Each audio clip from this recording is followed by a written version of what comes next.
Back to Dave and Mickey's Shiny Side Out on freedomslips.com. It's very awkward with that echo. Oh boy. Hang on a second. So, get yourself some merchandise from the station's website. Buy a CD of your favourite host shows for a previous season, even possibly an EMP-proof thumb drive with survival documents, or maybe a 75,000 seed pack.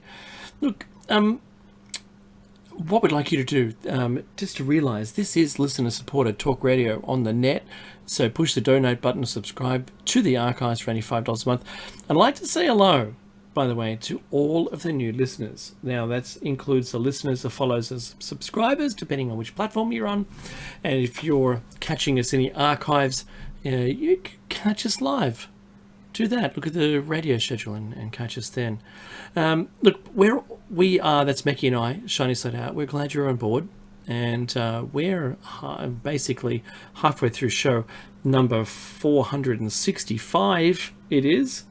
And we're talking about the electric universe, and this is part 2 in the show arc, and it's a very interesting topic. And I do have to say this because what I'm saying here is, while Mickey and I we understand theories are theories, and not all theories turn into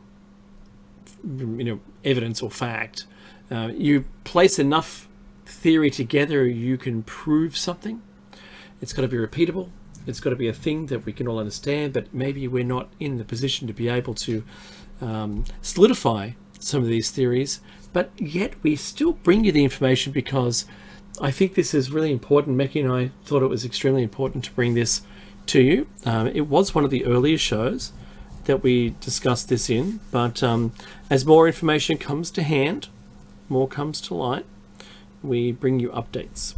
And so rather than having to go back to the original one, we're covering off the same ground, but with the additions included in it. And the first cab off the rank, continuing on from where we were last week, I believe it is an excursion into plasma cosmology, Mickey. That is it, my friend. Go ahead. Plasma cosmology is a non-standard cosmology whose central postulate is that the dynamics of ionized gases and plasmas play important, if not dominant, roles in the physics of the universe beyond the solar system. This is contrary to general consensus by cosmologists and astrophysicists, which strongly supports that astronomical bodies and structures in the universe are mostly influenced by gravity, Einstein's theory of general relativity, and quantum mechanics. These can be used to explain the origin, structure, and evolution of the universe on a cosmic scale. As of 2015, the vast majority of researchers openly reject plasma cosmology because it does not match modern observations of astrophysical phenomena or accepted, remember the word accepted, cosmological theory. Some general concepts about plasma cosmology originated with Hans Alfvén, who won the 1970 Nobel Prize in Physics from his other unrelated work in magnetohydrodynamics, MHD.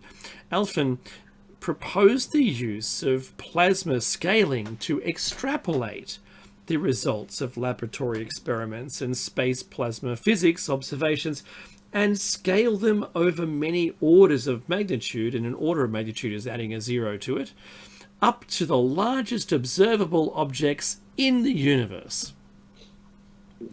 The term plasma universe is sometimes used as a synonym for plasma cosmology as an alternative description of the plasma universe. Mickey, I saw an image, I didn't manage to capture it though this week, but I did see an image of the universe with all of the galaxies on all the strands, and it looked like the synapses of our brain.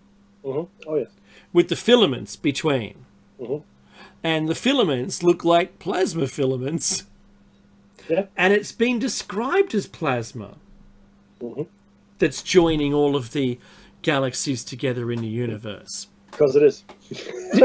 Yeah. The reason why I'm saying that is because that adds some weight to the electric universe. Look, that's really the critical thing here as well, right? I mean, it's an interesting quote that I picked up on Facebook the other day, and I don't want to butcher it, so I want to give it to you guys in its truest form. But because ultimately, we all have this misperception of what science is and what science is not, right? So this is really important. This is from Freeman Dyson. We all familiar with Freeman Dyson? No? Well, look him up. Now, this is a quote from Freeman Dyson. The public has a distorted view of science because children are taught in school that science is a collection of firmly established truths. In fact, science is not a collection of truths. It is a continuing exploration of mysteries. It is a continuing exploration of mysteries. It is a continuing exploration of mysteries. If you say something 3 times, then people usually remember it. Mm-hmm. What were you talking about? Exactly. Thank you. Oh, poor puffy dog. But ultimately, it's called the theory of something. You know, the theory of evolution, the theory of gravity, theory of blah. You know, quantum theory, general relativity is a theory. They're good theories, right? But we know they're wrong.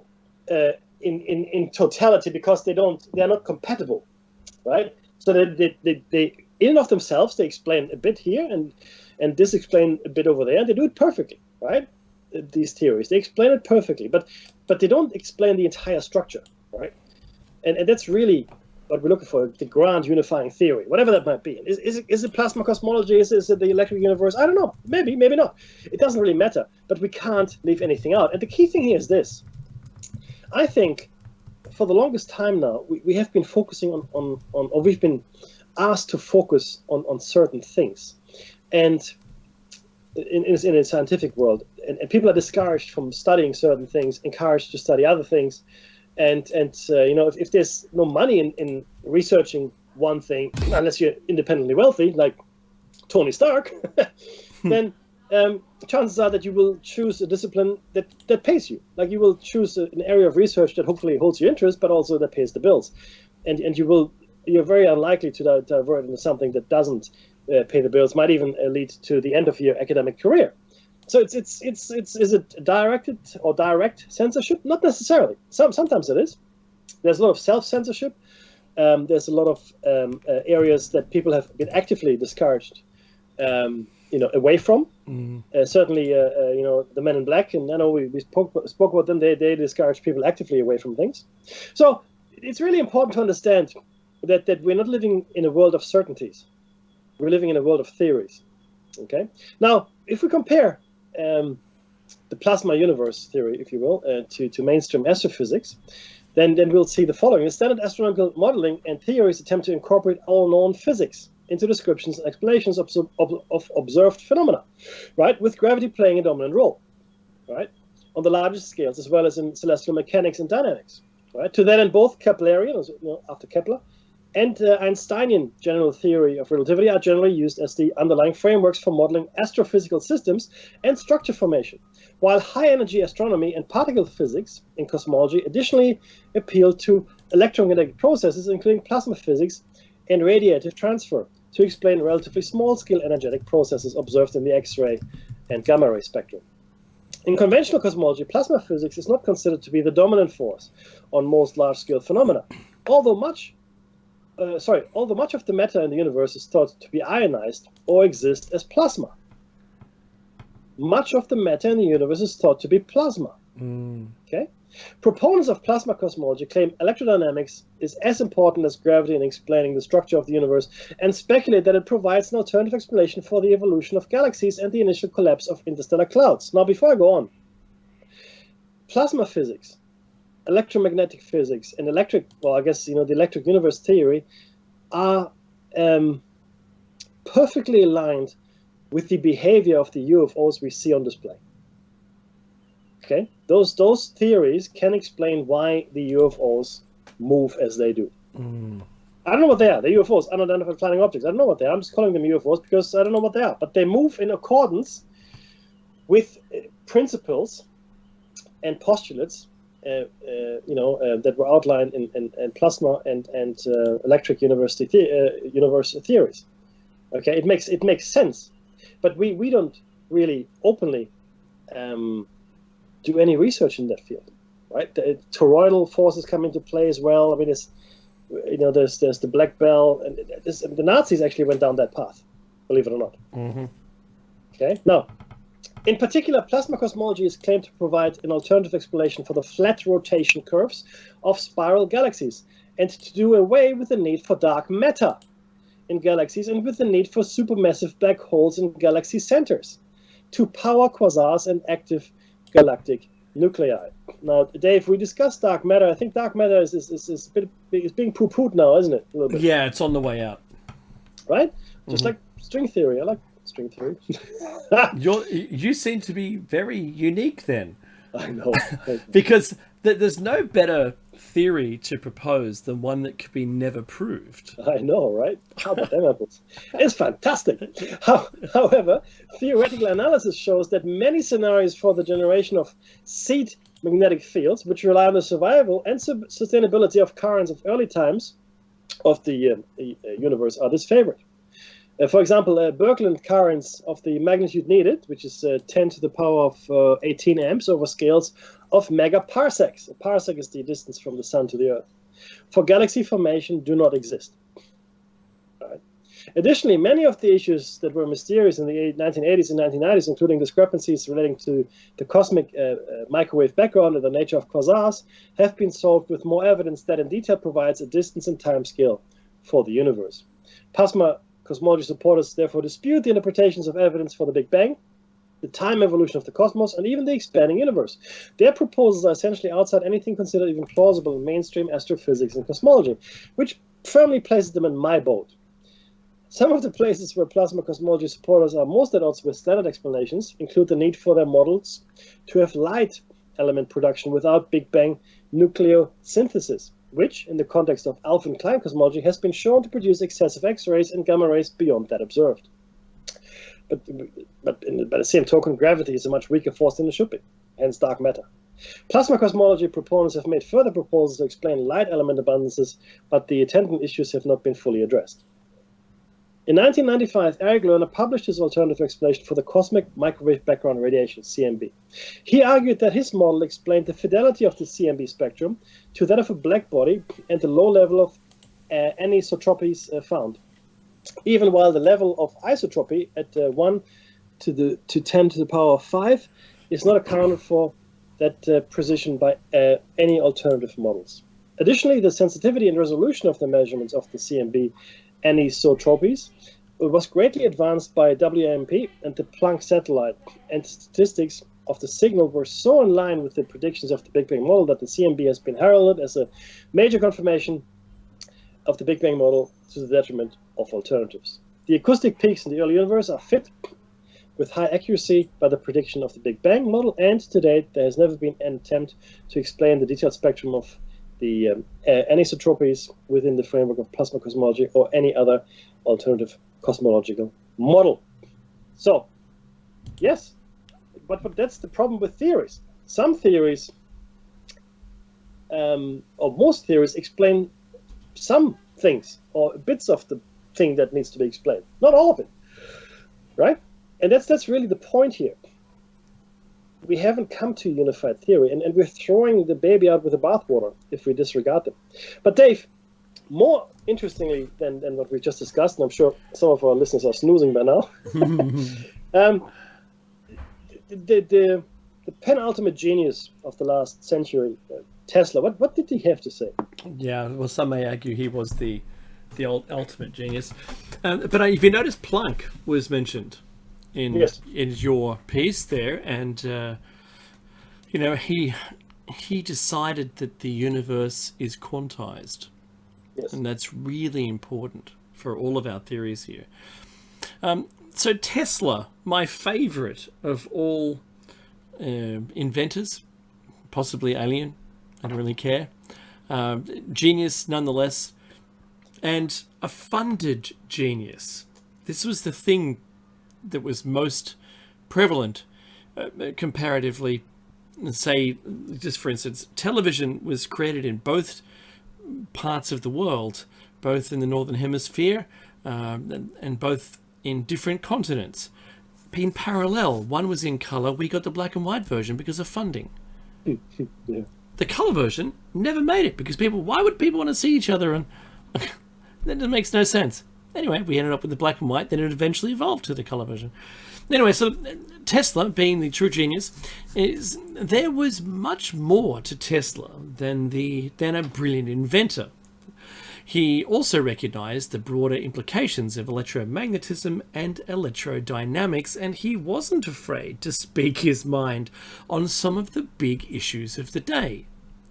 The theory, relativity, is like a beggar, clothed in purple, whom ignorant people take for a king. Its exponents are brilliant men, but they are metaphysicists, not scientists. And that was published, that was in the New York Times, July 11th, 1935, Tesla quote. Tesla recognized the roots of an affliction which now poisons mainstream cosmology, the rise of mathematics over experiment. Cosmology today, of course, is a field dominated by mathematicians, not scientists, and few dare to question the situation. The father of plasma physics and plasma cosmology, Hans Alfvén, from 1908 to 1995, echoed a similar sentiment. He was also a critic of the mathematical approach to science. We have to learn again that science without contact with experiments is an enterprise which is likely to go completely astray into imaginary conjecture. That's Hans Alfvén. Well, don't hold back, Hans.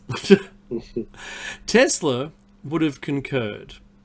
Today's scientists have substituted mathematics for experiments, and they wander off through equation after equation and eventually build a structure which has no relation to reality. I'm going to give everyone an example. Mickey, if I asked you, what was the sum of all of the prime numbers? Infinity. Up to infinity. Up to infinity, of course. Yeah. No, it's not. I think it's minus 1/12 or something. Preposterous. Okay. Interesting. But, yeah, you can Google it while I'm talking next. Extraordinary, but it takes two equations to prove it. And this is one of those things. The first celestial body was discovered after we couldn't see them anymore.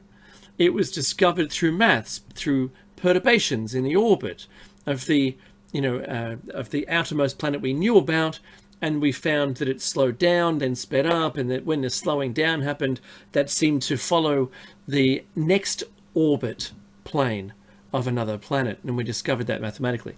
And this is why they were carrying on as they did. Despite his obvious genius, however, Tesla didn't always help himself and failed to document many of his ideas. Fortunately, his assistants filed many patents on his behalf without his knowledge, although it is alleged that many of these remain secret. Of course, all those ones that I think the FBI took. Followers of the emerging electrodynamic paradigm will nonetheless recognize many striking parallels between Tesla's ideas and today's electric universe. Here's another quote from Tesla. "This planet, with all its appalling immensity, is to electric currents virtually no more than a small metal ball." Wow. He went further. "Throughout space there is energy. Is this energy static or kinetic? If static, our hopes are in vain. If kinetic, and this we know it is for certain, then it is a mere question of time when men will succeed in attaching their machinery to the very wheelwork of nature. Now, one thing, Mackie, Tesla said this, and I've always come up with it. We didn't know half of the things were out there till we made an aerial for it. We didn't know we could see. We didn't know about UV light until we could make something see it. We didn't know about infrared. We just assumed things were hot, right? We didn't know there was an energy, and then we realized it's all the EM spectrum. One of those things here is that I've always presumed that there's an energy out there we just don't have a way to receive, and that it is a vastly superior quantity of energy and endless, seemingly endless, with the amount of minuscule use we would take from it, rather than not damming a whole river, but rather than just having a teaspoon and taking some of out, right? So it seems to have been around Tesla's time that the electricity in space suddenly became taboo. And even to this day, obfuscations are employed to describe electric currents in space. How often do we hear terms more appropriate for fluid dynamics? Electron rain, solar wind, shock front, and ion storm are common examples. Why not call them what they are? The trouble is, electromagnetism is notoriously difficult to model mathematically, and current models, mind the pun, are based on gravity alone. Correct, and that's where we're falling down. So we really have actively moved away from electricity and electromagnetism, and I think it's on purpose. Mickey, I think it's to keep us in the dark.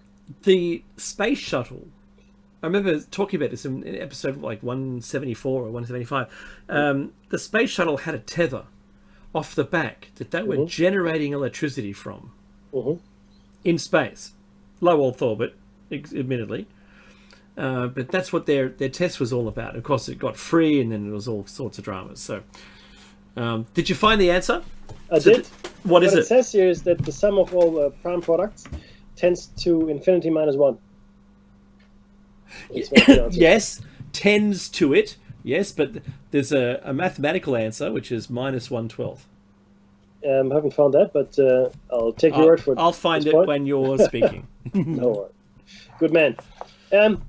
Which leads us to the dynamic theory of gravity. Just to recap, though, I do believe that there's certain areas of research that have been actively discouraged for various reasons, and the same reason why we haven't gone back to the moon in such a long time, because we found something in these areas of research, as well as on the moon, that we weren't meant to find or shouldn't have found, or God knows what. But it certainly was deemed too dangerous for the great masses of people to know and understand, right?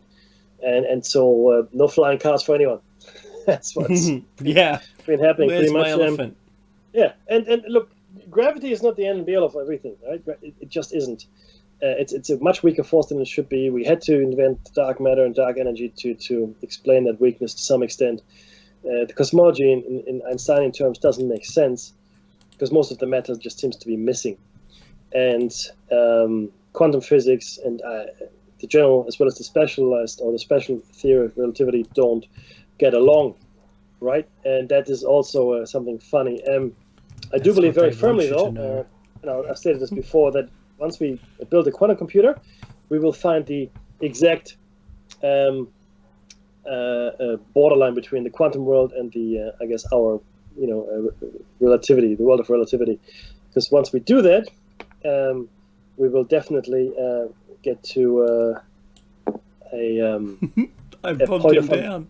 I bogged Becky down here. A point of understanding where we understand this is where quantum begins and this is where the real world begins, right? Yeah. Once we've got a working quantum computer. But we've got the Ramanujan summation here, is it? That's right.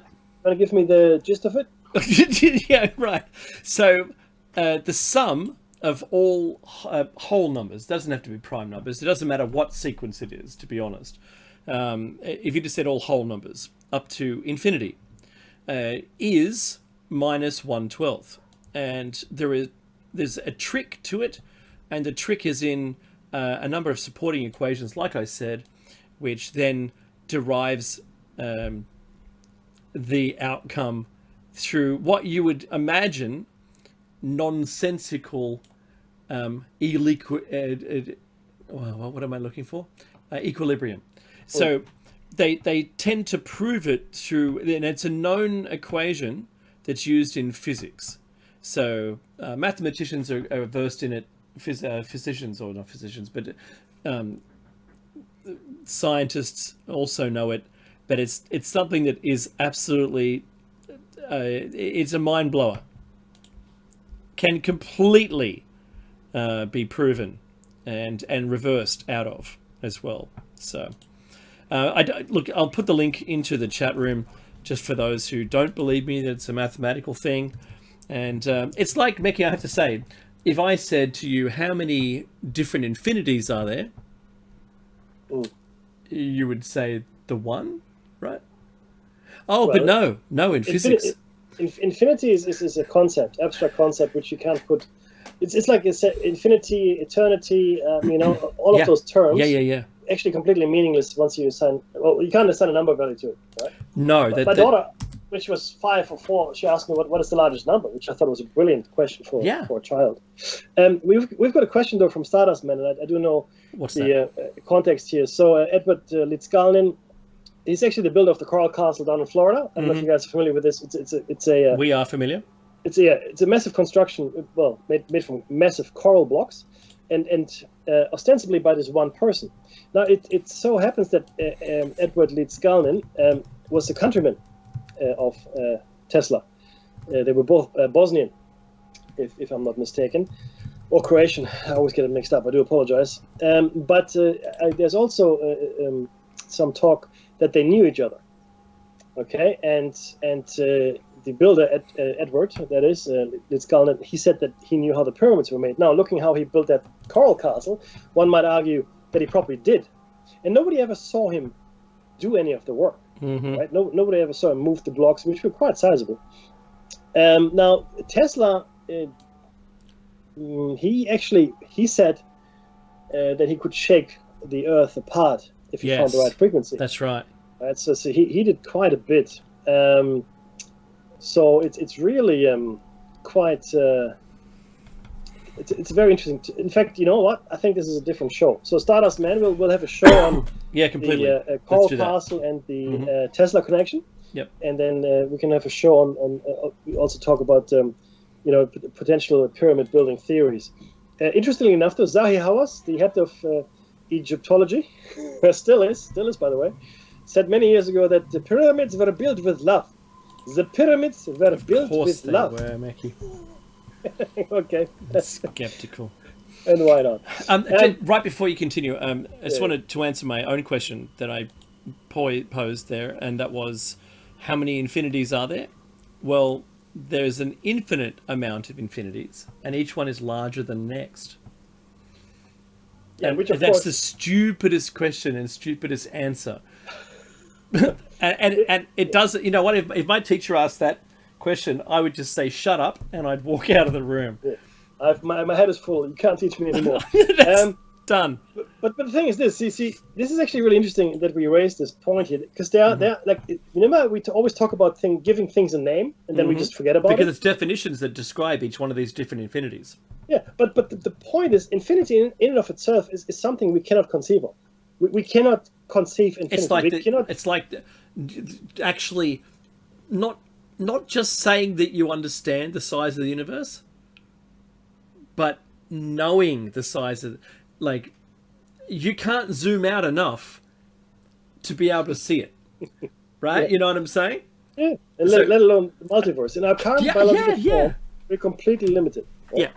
I do believe we've got much greater capabilities once we're in dream state, but that's a whole different show again. That's a different world we live in. But no worries, Stardust Man, anytime.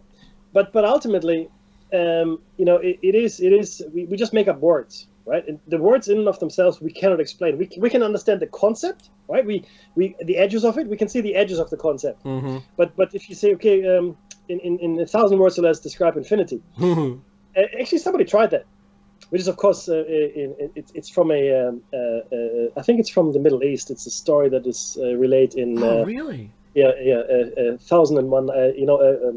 What's it? 1001 Nights. Arabian Nights. Arabian Nights. Yeah. First translated by Richard Burton, the explorer, not the actor. And I was going to say great voice, but then and this is what I know. This is what they said. There's a bird that flies every 1,000 years to this mountain, and this mountain is 10 miles high, and it's made completely of diamond. And so every 1,000 years, this bird flies to this mountain and whets its beak, meaning it sharpens its beak on the mountain. And when the mountain is completely worn down by this bird's whetting efforts, 1 second of eternity has passed. Oh my Lord! Right. So now that was, again, I think we're grappling here with concepts we cannot actually understand. Yeah. There's not a human being alive, and I dare anyone to prove me wrong, by the way, please do, that would understand infinity or eternity.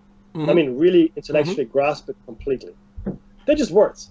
And we understand it's big, right? But people think the Earth is flat because it looks flat, but we don't understand how big it is, right? But it looks flat. If you look out the door, like the Earth is pretty flat. You go to a football field, it's flat. You look at the ocean, it's flat, right? I mean, as far as you can tell. If you zoomed in on a circle that you made in, say, I don't know, AutoCAD, you could zoom in forever, and it would eventually appear as a completely flat line. Yeah, that's exactly right. That's completely correct. That's just the way it is. It's all about perspective and vantage point, etc. And that's where Einstein got it wrong. It's all about the observer, and then well, that's how Einstein got it right. Yeah, 100%. Yeah. Now, I think plenty of time today. Good. The dynamic theory of gravity. This is really interesting. This is where Tesla weighs in on gravity. Even though I really do enjoy just going off on tangents quite a lot. So the dynamic theory of gravity of Nikola Tesla explains the relation between gravitation and electromagnetic forces as a unified field theory, a model over matter, the ether and energy. Again, the ether, the much maligned ether. If you like science fiction, sorry to digress at all, and I love it, any science fiction novel written before 1960 would extensively talk about the ether. After 1960, not so much. Right? Yeah, that's right. When we went there. Oh. Yeah. It's really interesting. It's really, really interesting. It is a unified field theory to unify all the fundamental forces, such as the force between all masses and particle responses into a single theoretical framework. At the time of his announcement, his critique on Einstein's work was considered by the scientific establishment to exceed the bounds of reason. While this theory is disputed by some or simply ignored by others, it does not change the clear indication of the resurfacing of many supposedly new ether-based theories by current scientists.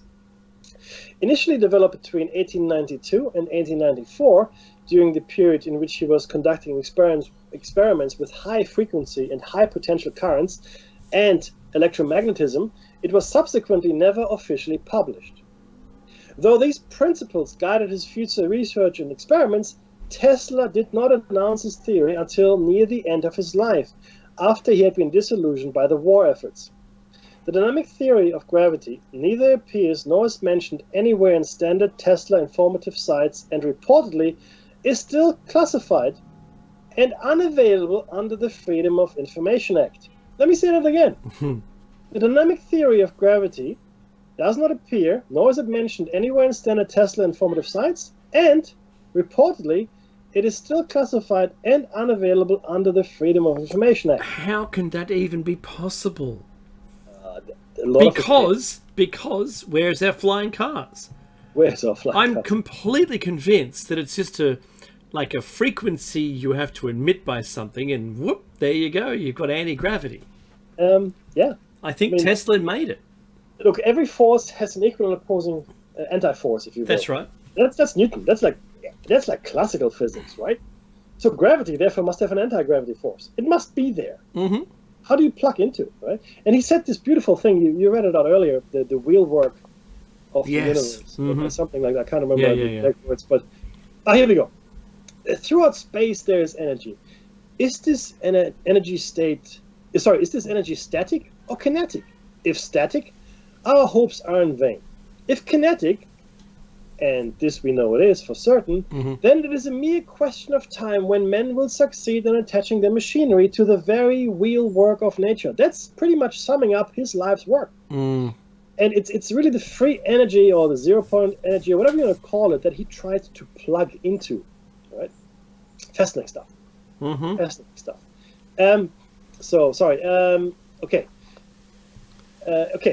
Ether current initially developed through the principles. So Tesla published a prepared statement on his 81st birthday, July 10, 1937, critiquing Albert Einstein's theory of relativity. The following is a portion of that statement, and we'll take these paragraphs. Sure. You take one, I take one, you take one. Go ahead. Supposing that the bodies act upon the surrounding space, causing curving of the same, it appears to my simple mind that the curved spaces must react on the bodies, and producing the opposite effects, straightening out the curves. Since action and reaction are coexistent, it follows that the supposed curvature of space is entirely impossible. But even if it existed, it would not explain the motions of the bodies observed. Only the existence of a field of force can account for the motions of the bodies as observed, and its assumption dispenses with space curvature. All literature on this subject is futile and destined to oblivion. So are all attempts to explain the workings of the universe without recognizing the existence of the ether and the indispensable function it plays in the phenomena. Indispensable. Yeah, there you go. Where is it? Oh, we got rid of it. My second discovery was of a physical truth of the greatest importance, as I've searched the entire scientific records in more than half a dozen languages for a long time without finding the least anticipation.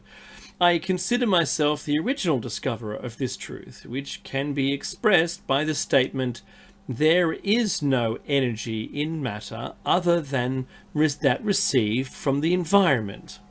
Interesting.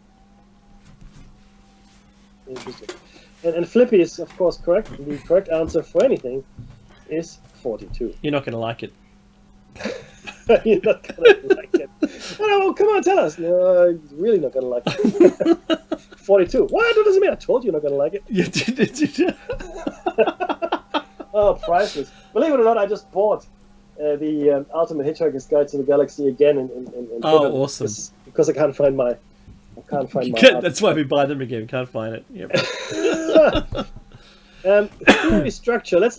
I think we. Yeah, we've got plenty of time. Yeah. Let's go to the theory structure. Tesla said he had fully developed his dynamic theory of gravity and worked it out in all the details. This ether-based theory, which initially was developed between 1893 and 1894, explained gravity and directly linked it to the electromagnetic phenomena, explaining also that the sun and all the stars emit primary solar rays, which in turn produce secondary radiations. Tesla's theory states that the phenomena produced by electromagnetic forces is the most important phenomenon in the universe. Let me say this again. The phenomena produced by electromagnetic forces is the most important phenomenon in the universe. According to portions from his theory, mechanical motions are universally a result of electromagnetic forces acting upon and through media. Right? So you must have a media through which they can flow. And the ether is probably the most important media that he has. Medium. Unfortunately, no mathematical details of the theory have officially surfaced. Tesla demonstrated that all bodies have electrical content, and as such are all moving charges, as our Earth hurls through space at incredible speed, hence dynamic. He demonstrated, through the use of his particular evacuated tubes and high-voltage coils powered by specifically designed high-frequency alternators, how Earth emanates microwaves and how it behaves as a charged sphere. Based on these discoveries and their confirmation at Colorado Springs, he developed and tested his first electromagnetic machine that could fly devoid of sustaining wings, propellers, or gas bags. Powered flight without aerodynamic necessities. Yes. Which is what UFOs are. Powered flight without aerodynamic. Now, the interesting thing here is this. we know all about relativity. It's out there. You can read up on it. You can, quantum mechanics. There's nothing hidden, or at least that we know of, right? It's all there. Read up as much as you want, right? You can study it. You can write theses on it. But Tesla's dynamic theory of gravity, we don't have any access to. Where is it? No, it just doesn't exist. But see, that's the thing, right? Keep asking. So keep asking. Just keep asking. No, you start my car. No. I mean, if you kept asking me, I just have, play after play of excuses of why it doesn't either exist. It can't exist. I think you're making it up. It never existed. Yeah, but we did a FOIA request, and you said we're not allowed to have it. That means there was something not to have. So what is it you have? We can't tell you. But, it's redacted. And if everything else fails, shut up. But this is really the thing, though. Everybody, we have no access now. Why are his patents? Why is his theory still under lock and key? Why can't we get access to it? 80 years, Mickey. 80 years ago. Now, doesn't that ring all kinds of alarm bells? Ring, ring, ring, ring. No, it should. It should, because it is phenomenal that so clearly there's something in there that is extremely dangerous to the people in power. Because if it wasn't, we would know, right? Relativity, quantum mechanics, whatever. I mean, if you do the thinking through quantum mechanics and you look at quantum decoherence in the light of everything else, then you get the clues of what's going on. You get it, but you don't have a means to do anything about it unless you listen to the full 100 show cycles. But there are things you can do. But if Tesla was to give us the actual nature of the universe, free energy, etc., right? Maybe the ability to create realities beyond this one, right? Where we can control. I mean, this is moving into spheres hitherto unexplored. It's just phenomenal if you think about it, right? I think that's what I think. Anyway, it's just amazing. I hover car. Yeah, I know, right? Me too. Come on. Surely, to be honest with everyone here, that if Tesla could find it, why can't we find it? Look, that's exactly right. Because we could probably, right? But I mean, we would have to probably dedicate our life to it. We have to be pretty smart to tick that. Okay, but dedicating your life, well, that's difficult.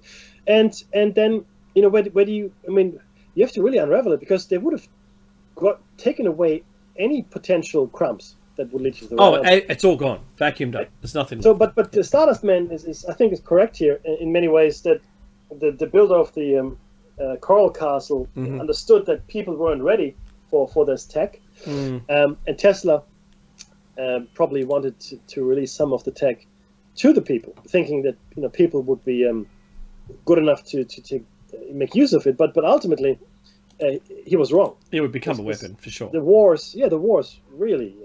I mean, he was not a happy camper. The funny thing is this, though. Every time, and this is really important to understand, every time we see a mad scientist, especially in the post-war era, right, and even prior to that, whenever there's a mad scientist in movies, and even the 1920s, 30s, 40s, 50s, etc., moving forward into our modern age, they are always caricatures of Tesla. They always have Tesla coils there in the laboratory, right? And it's always making reference to some of the things that Tesla was researching and inventing. Whenever there's a mad scientist required as a visualization, that's right. Completely, of course, discrediting him as a person. And he's probably the most influential scientist of the last. We're all using the fruits of his labor. Oh yeah, completely. The things he was thinking so far outside the box. Yeah. He couldn't even see the box anymore. wait, what box? It's phenomenal. But look, there was a box? Why don't you tell us about the components? Yeah. Yeah. So this theory is a logical extension of the rotating magnetic field model, according to the Swami Vivekananda. Yep. The Vedantic prana and Akasha and the Kalpas, which according to Tesla was the only theories modern science can entertain. he thinks he can demonstrate that mathematically that force and matter are reducible to potential energy. This was Grotz, 1997. Tesla's electromagnetics are composed of potentials and their corresponding motion. This potential's motion causes the surrounding medium an equivalent and opposite effect, determining the positive and negative character of the medium. Some elements of the theory may include, and Meki, we can just take them line by line. There's a group here, and we'll take the group. Yes. All ponderable bodies are constantly in motion through space, which are absence of a medium would result in no electromagnetic forces. The space vacuum fabric is a medium. The ether, the ultimate medium. Ponderable bodies and other media filling space all possess a dielectric level. Motion through space produces the illusion of time. And just very quickly on this, 100%. No motion, no time. I've been saying this for years as well. Obviously not the first person to say this, but that's absolutely correct. 100%. And mechanical effects are produced by electromagnetic forces acting through media, i.e. momentum and inertia is electromagnetic in nature. Energy is force over time. A meteor exposed to resonant vibrations of electromagnetic forces interact. The next point, Yeah, so the next group of ideas here are electromagnetic energy fills all space, referred to as radiant energy. And the first point, electromagnetic force is a phenomenon produced through the medium in space, e.g. the result of the medium acting upon ponderable matter. Modulating wideband frequencies of electromagnetic phenomenon permeate through all media, akin to spread spectrums. That's interesting. I think he's onto something. Self-regenerative heterodyning electromagnetic fields condense through the medium in space. Electromagnetic potentials arrange themselves in groups according to the medium's polarization and the medium's dielectric resistance.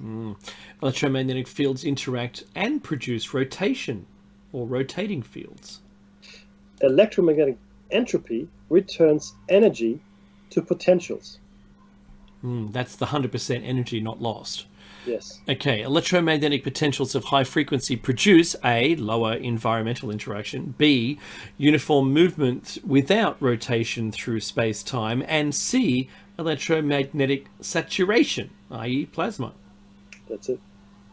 Stationary, low-frequency electromagnetics behave as waves. And the last group here, it doesn't have anything else to support it. It just says a medium's electromagnetic fields creates attractive forces from negative polarity, or what is commonly referred to as gravity. Wow. Tesla never referred to space-time directly, referring instead to the concept of the primary substance. He also never used this relativistic twin term, right? The space-time. He considered time as a mere man-made measure of the rate at which events occur, such as a distance traveled in miles or kilometers, in a certain period of time for a frame of reference. He considered the curving of space to be absurd, putting it in gentle terms, like we discussed earlier, saying that if a moving body curved space, the equal and opposite reaction of space on the body would straighten space back out. It's actually what a point there. Totally makes sense. Yeah. Contrasts and knowledge. Tesla's theory put him in direct contrast with the re-emerging relativity theory, which is that energy does not directly originate from matter or vice versa, but that matter behaves as a medium for forces to act upon or to act through, and that without matter there is no energy nor force, and vice versa. He said, a body without force is like a body without a mind. All this energy, sometimes viewed as zero-point energy, comes from the environment through ether or the medium and reverts back to the environment, giving life to matter, forming a closed circuit through one way or the other being accessed more efficiently, or less based on the methodology. It is omnipresent day or night and is re-emitted by every star in our universe, naturally including our sun. Tesla knew every ponderable body had an electric content, as such proportionally interacted with the surrounding ether. Yep, fascinating stuff. It's such a good point he makes. I know, right? The next bit is really very interesting, and we have enough time for it, I think. This was written by Hugo Gernsback, if you know about the Hugo Award for science fiction, that's in his honor. And it's called Faster Than Light. It was written in November 1931. It may come as a shock to most students of science to learn that there are still in the world some scientists who believe that there are speeds greater than that of light. Since the advent of Einstein, most scientists and physicists have taken it for granted that speeds greater than 186,300 miles per second are impossible in the universe. That's the speed of light, in case you're wondering. Indeed, one of the principal tenets of the relativity theory is that the mass of a body increases with its speed and would become infinite at the velocity of light. Hence, a greater velocity is impossible. Among those who deny that this is true, there is Nikola Tesla, well known for his hundreds of important inventions. The induction motor and the system of distributing alternating currents are but a few of his great contributions to modern science. In 1892, he made his historic experiments in Colorado, where he manufactured for the first time artificial lightning bolts 100 feet long, and where he was able, by means of high-frequency currents, to light electric lamps at a distance of 3 miles without the use of any wires whatsoever. Wouldn't that be nice, having wireless energy transfer, Dave? Yes, it would be. But it can't be metered, so no, we can't have that. Talking to me about these, and this is Hugo Gernsback, by the way, talking to me about these experiments recently, Dr. Tesla revealed that he had made a number of surprising discoveries in the high-frequency electric field, and that in the course of these experiments he had become convinced that he propagated frequencies at speeds higher than the speed of light. In his patent number 787412, filed May 16, 1900, Tesla showed that the current of his transmitter passed over the Earth's surface with a speed of 292,830 miles per second, while radio waves proceed with the velocity of light. Tesla holds, however, that our present radio waves are not true Hertzian waves, but really sound waves. He informs me further that he knows of speeds several times greater than that of light, and that he has designed apparatus with which he expects to project so-called electrons with a speed equal to twice that of light. Dave? Tesla, you can read the red later. Okay. Tesla contradicts at a part of the relativity theory emphatically, holding that mass is unalterable. Otherwise, energy could be produced from nothing, since the kinetic energy acquired in the fall of a body would be greater than that necessary to lift it at a small velocity. It is within the bounds of possibility that Einstein's mathematics of speeds greater than that of light may be wrong. Tesla has been right many times during the past, and he may be proven right in the future. In any event, the statement that there are speeds faster than light is a tremendous one and opens up an entirely new vistas to science. While it is believed that by many scientists today that the force of gravitation is merely another manifestation of electromagnetic waves, there have as yet been no proofs of this. There are, of course, many obscure things of gravitation that we have not as yet fathomed. At one time, it was believed that by many scientists that the speed of gravitation is instantaneous throughout the universe. This is simply another way of putting it that there are speeds greater than light. Yet, from a strictly scientific viewpoint, no one today has any idea how fast gravitational waves are always, providing that force is in the waves' travel. There's the music, Meki. We will do the article again at the beginning of next week's show. We will, yeah. Because it is very critical to do this. Now, donate if you can, subscribe if you can, which is even better. Yeah. And please stay for Gerber. I'm sure he's got an awesome roundtable, right, Dave? Yeah, as usual. And look, we'll catch you next week. This is David Mackey's Shiny Side Out. I hope you enjoyed the show. And stay safe and watch the news. All of it.